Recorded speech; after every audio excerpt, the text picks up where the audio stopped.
भूल गलती कविता गजानन माधव मुक्तिबोध जी के कविता संग्रह चांद का मुंह टेढ़ा है में संकलित है। ये संकलन सन 1964 में प्रकाशित हुआ था। मुक्तिबोध लिखते हैं, भूल गलती आज बैठी है जिरह बख्तर पहनकर तख्त पर दिल के। भूल गलती भ्रष्टाचार और अनैतिकता की प्रतीक है। जिरह बख्तर का अर्थ है लोहे की जंजीरों से बना हुआ कवच। तख्त का अर्थ है राज सिंहासन। मुक्तिबोध भूल गलती या भ्रष्टाचार को एक बादशाह या शहंशाह के रूप में चित्रित करते हैं, जो कि लोहे का कवच पहनकर दिल के सिंहासन पर बैठा हुआ है। भाव ये हुआ कि आज हमारा हृदय भ्रष्टाचार, अनैतिकता और अनाचार के कब्जे में है। बादशाह का कवच पहनकर बैठना उसके शक्तिशाली होने की ओर इशारा करता है। इस कविता में मुक्तिबोध उर्दू के शब्दों का अधिक प्रयोग करते हैं ताकि दरबार और बादशाह के दृश्य अधिक जीवंत हो सकें। ये कविता दृश्य बिंबों से भरी पड़ी है। कविता पढ़ते समय अनेक बार हमारी आंखों के सामने पूरा दृश्य या पूरा चित्र प्रस्तुत हो जाता है। इस मानसिक चित्र को या चित्रों की एक श्रृंखला को दृश्य बिंब कहा जाता है। मुक्तिबोध अपनी भाषा के माध्यम से हमारे सामने भ्रष्टाचार रूपी निरंकुश और अत्याचारी शासक का चित्र प्रस्तुत करते हैं। वे आगे लिखते हैं, चमकते हैं खड़े हथियार उसके दूर तक। इस राजा के पास बहुत से हथियार हैं जो कि खड़े हैं या तैयार हैं तथा उनकी चमक दूर से ही दिखाई देती है। आंखें चिलकती हैं नुकीले तेज पत्थर सी। इस राजा की आंखें पैने और धारदार पत्थर की तरह रह रह कर चमकती हैं। भावार्थ ये कि उसकी आंखें हिंसक हैं और उनमें जरा भी करुणा नहीं है। खड़ी हैं सिर झुकाए सब कतारें। सभी अच्छी भावनाएं इस राजा के सामने सिर झुकाकर पंक्ति में खड़ी हैं। बेजुबां ये भावनाएं यहाँ पर गूंगी हो गई हैं। बेबस विवश हैं, लाचार हैं। सलाम में ये प्रणाम की मुद्रा में या समर्पण की मुद्रा में इस राजा के दरबार में खड़ी हैं। अनगिनत खंभों व मेहराबों थमे दरबारे आम में। मेहराब का अर्थ है दरवाजे के ऊपर की अर्धमंडलाकार या अर्धचंद्राकार रचना और दरबारे आम से तात्पर्य है ऐसा दरबार जिसमें कि आम लोग भी शामिल हो सकते हैं। इस दरबार की मजबूती का वर्णन करते हुए कवि कहते हैं कि ये आम दरबार बहुत से खंभों और मेहराबों पर टिका हुआ है। भावार्थ ये हुआ कि भ्रष्टाचार रूपी बादशाह का दरबार बहुत मजबूत है और इस दरबार में सभी अच्छी भावनाएं सिर झुकाकर खड़ी हैं। उसकी आंखें रोबीली हैं और उसके हथियारों की चमक दूर से ही दिखाई दे रही है। ये भ्रष्टाचार रूपी शासक या बादशाह कवच पहनकर दिल के सिंहासन पर बैठा हुआ है। उसने मनुष्य के हृदय पर अपना अधिकार जमा रखा है।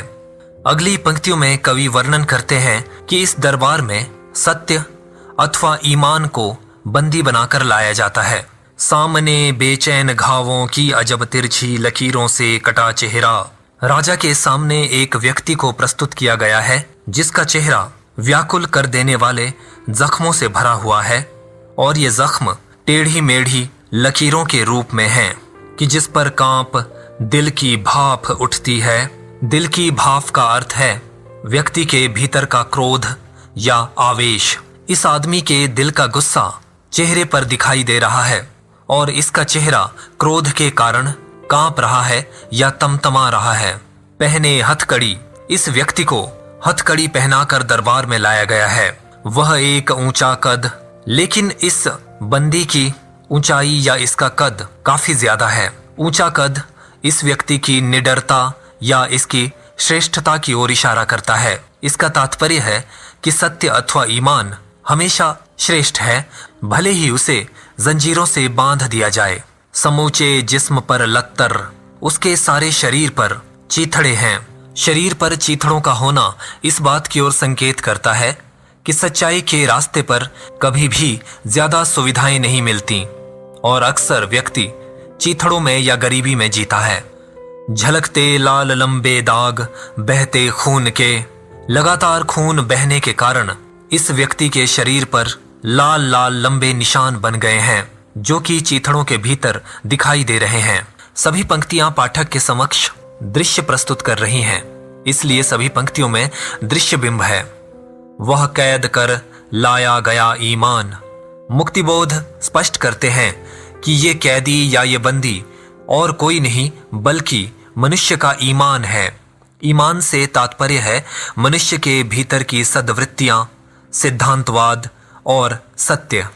सुल्तानी निगाहों में निगाहें डालता। ये कैदी सुल्तान से डरता नहीं है, ये उस शासक से आंखें नहीं चुराता और ना ही आंखें नीची करता है, बल्कि ये उस शासक की आंखों में आंखें डालता है। बेखौफ, बिना डरे हुए नीली बिजलियों को फेंकता। नीली बिजलियां क्रोध या गुस्से की चिंगारियों की प्रतीक हैं। ईमान रूपी कैदी इस शासक से डरता नहीं है, बल्कि वो इसकी ओर क्रोध की चिंगारियां फेंकता है। भावार्थ ये हुआ कि हम सत्य को बंदी बना सकते हैं, लेकिन उसे हरा नहीं सकते। खामोश, ये व्यक्ति बंदी है, लेकिन ये खामोश रहकर भी अपना क्रोध व्यक्त कर रहा है। खामोश, सब खामोश। इस दरबार में सभी लोग खामोश हैं। मनसबदार अर्थात ओहदेदार या पदाधिकारी खामोश हैं। शायर और सूफी, दरबार में बैठे हुए कवि और सादा जीवन जीने वाले प्रेम मार्गी संत भी खामोश हैं। मुक्तिबोध प्राचीन फारस के कुछ विद्वानों के नाम लेते हैं जो कि इस दरबार का हिस्सा हैं। अल गजाली, ये फारस के प्रसिद्ध तत्वज्ञानी और सूफी संत थे। इब्ने सिन्ना, ये भी फारस के विद्वान, दार्शनिक और चिकित्सक थे। अल बरूनी भी फारस के विद्वान, लेखक, वैज्ञानिक, धर्मज्ञ और विचारक थे। इन लोगों का दरबार में होना इस बात की ओर संकेत करता है कि कवि, दार्शनिक, विचारक और बुद्धिजीवी लोग भी इस भ्रष्टाचार रूपी शासक के सामने विवश है और इन सभी ने उसकी अधीनता स्वीकार कर ली है। आलिमो फाजिल, बहुत से ज्ञानी और विद्वान लोग, सिपह सालार, सेना नायक, सब सरदार, सभी प्रमुख या विशिष्ट लोग हैं खामोश। सभी लोग खामोश हैं। भाव ये हुआ कि बुद्धिजीवी लोग भी सत्य के पक्ष में इस समय कुछ नहीं कह सकते, क्योंकि वे स्वयं इस भ्रष्टाचार रूपी शासक के अधीन हैं और उसकी सहायता कर रहे हैं।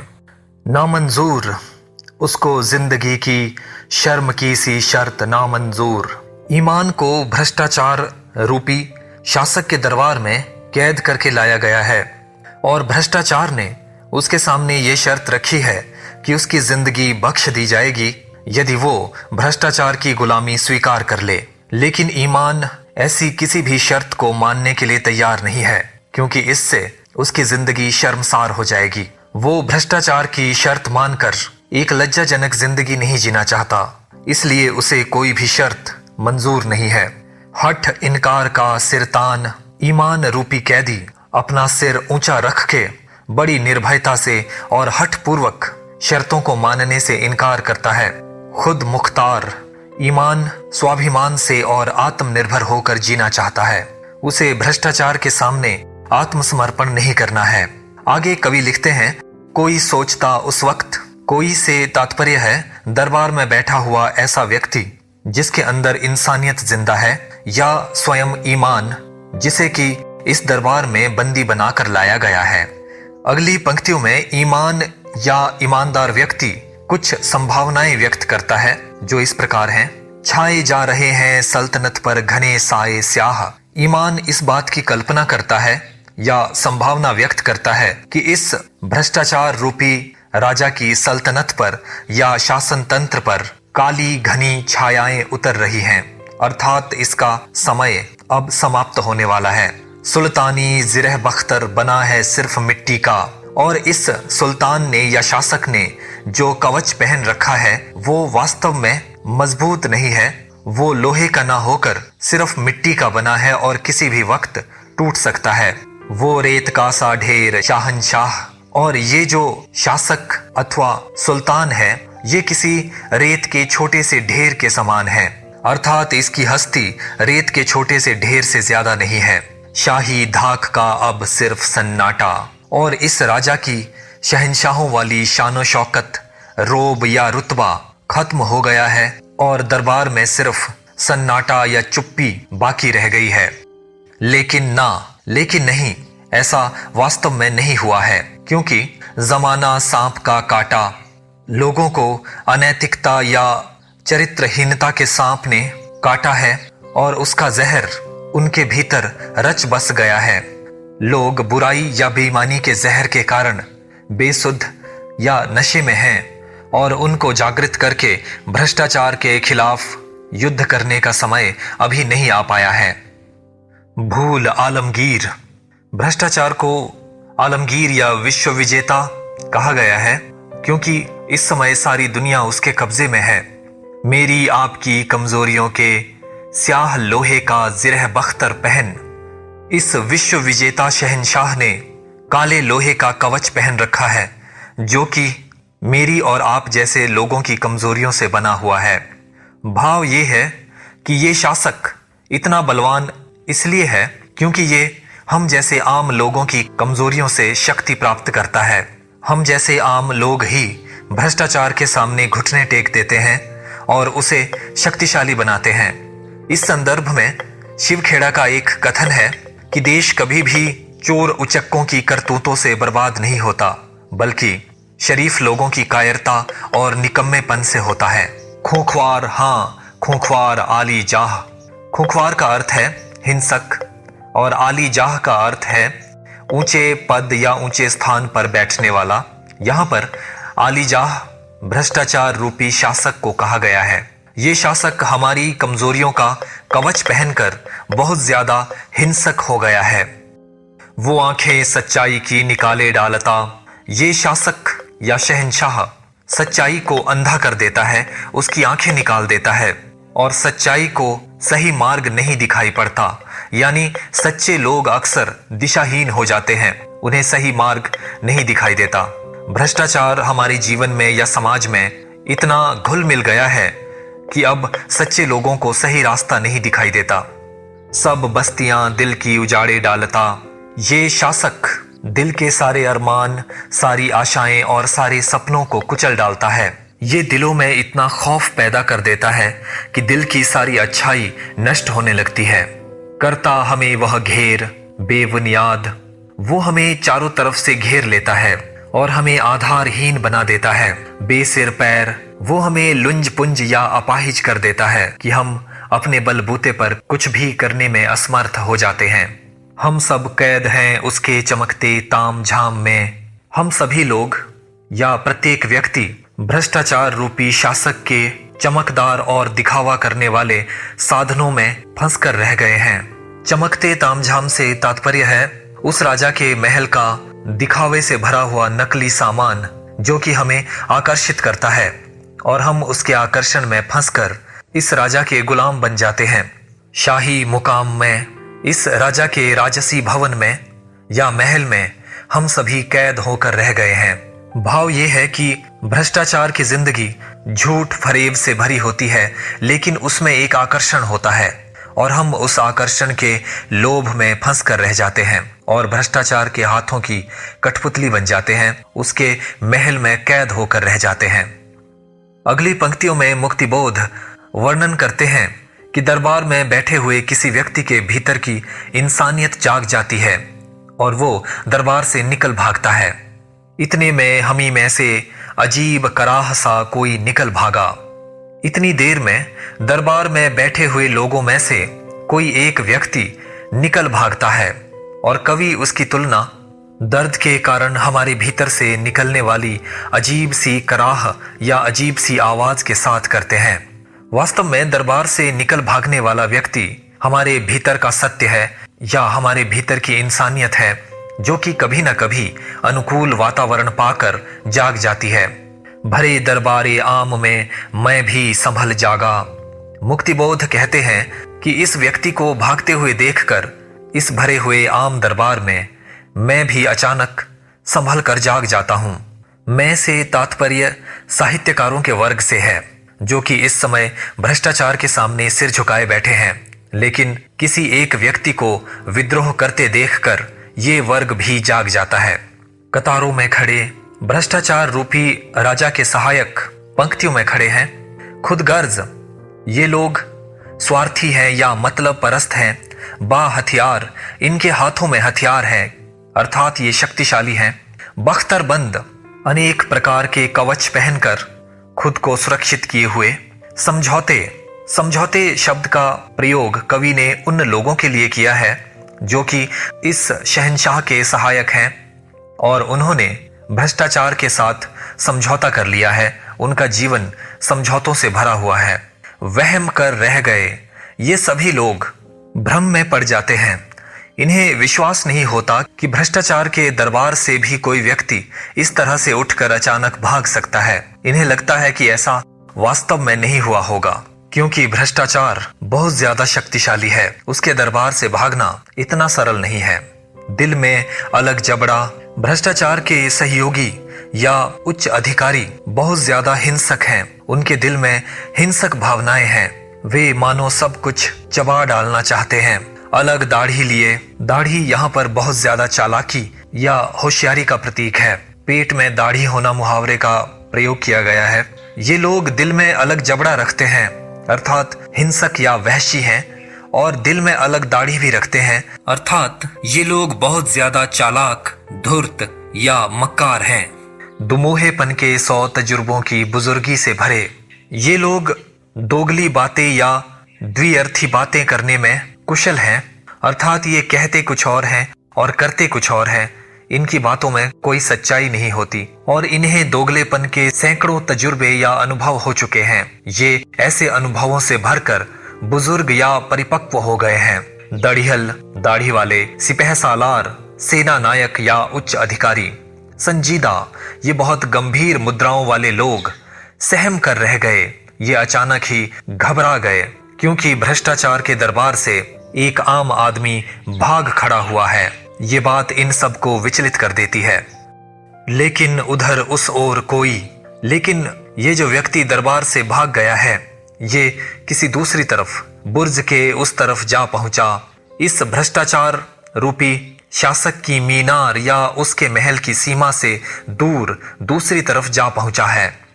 अंधेरी घाटियों के गोल टीलों, उस तरफ अंधेरी घाटियां हैं और गोल गोल टीले हैं। छोटी छोटी पहाड़ियां या मिट्टी के ढेर हैं।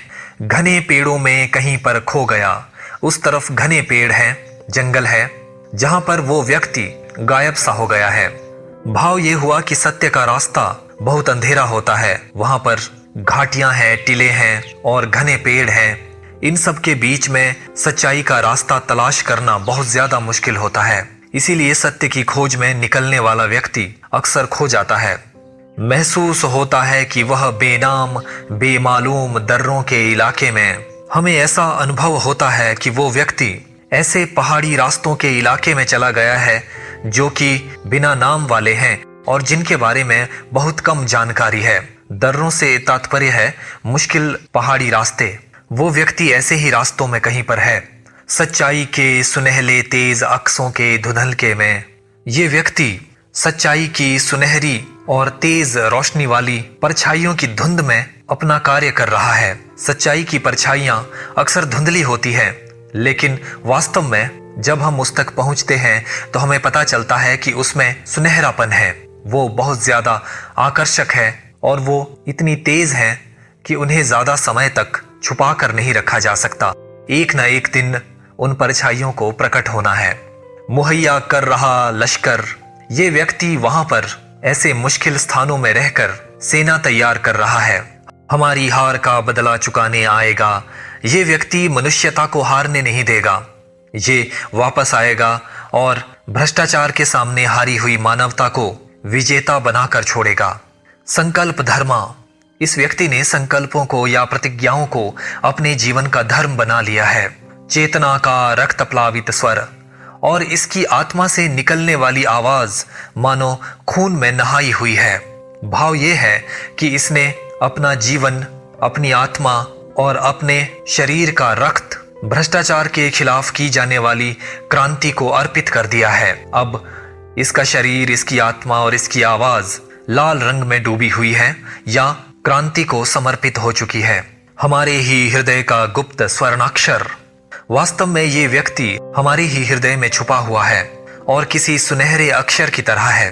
स्वर्ण अक्षर हमारे भीतर छुपी हुई मुक्ति की आकांक्षा है या क्रांति की विचारधारा है, जो प्रकट होकर विकट हो जाएगा। हमारे भीतर की ये भावना जब भी प्रकट होगी या अस्तित्व में आएगी तो इसे रोकना मुश्किल हो जाएगा।